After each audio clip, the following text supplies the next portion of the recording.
नमस्कार दर्शक बंधु आज अनुचिंता को आपण मान स्वागत।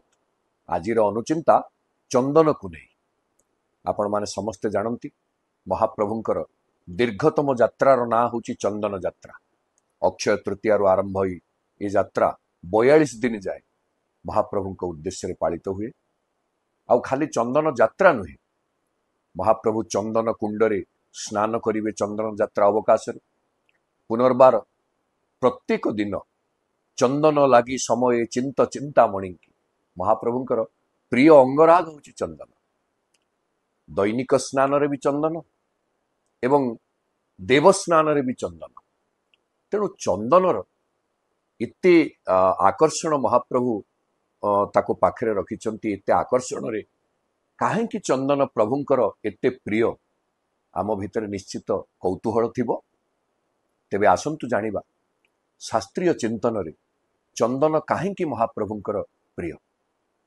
शास्त्रकार कहउचंती कले शिला घर्षण दीर्णंगो गुणं जहाति चंदनम शुभ्रम शीतल मे वेदम साधुवन् माधव प्रियम।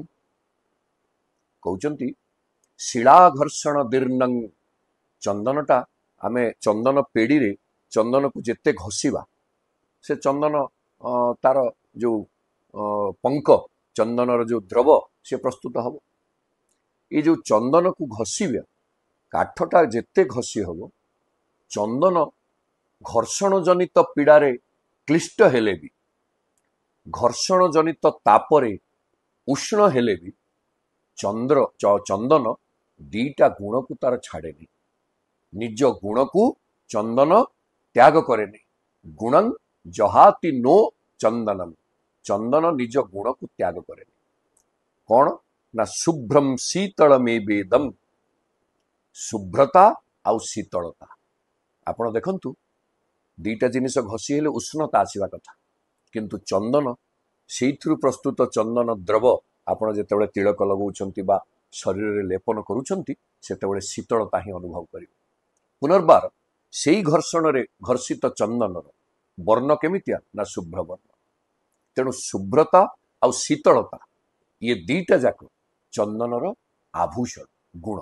से गुण को से घर्षण जनित पीड़ारे भी क्लिष्ट हेला परे भी त्याग करेनी। जेमिति गोटे साधु व्यक्ति जेते विपदग्रस्त हेले भी आपदग्रस्त हेले भी से निजर स्वभाव सुलभ गुण को केबे त्याग करती नहीं।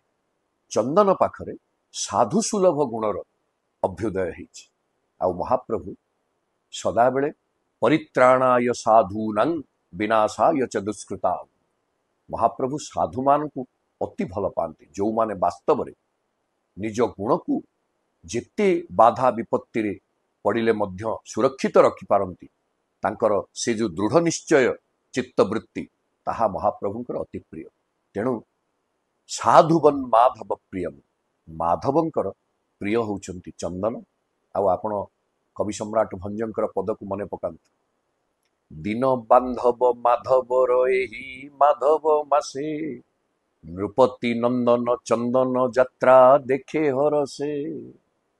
रसिक हारावली रही पदावली को आपण माने समस्त जानिछन। तेणु माधव प्रिय चंदन एइथिपाई जेते घर्षणर पीड़ा पाइले भी निज स्वभावज गुण को त्याग करू नथिबारु साधु भली प्रतीयमान चंदन महाप्रभुंकर प्रियतम। तेणु से चंदन जेमिति तार गुण को रक्षा करुछि। आसंतु चंदन ठारू से प्रेरणा को ग्रहण करी विपदग्रस्त हेबा परे भी निजर स्वभाव सुलभ सद्गुण मान को आमे आदौ त्याग करिबा नाही, ता पई यत्नशील हवा। जय श्री जगन्नाथ। नमस्कार।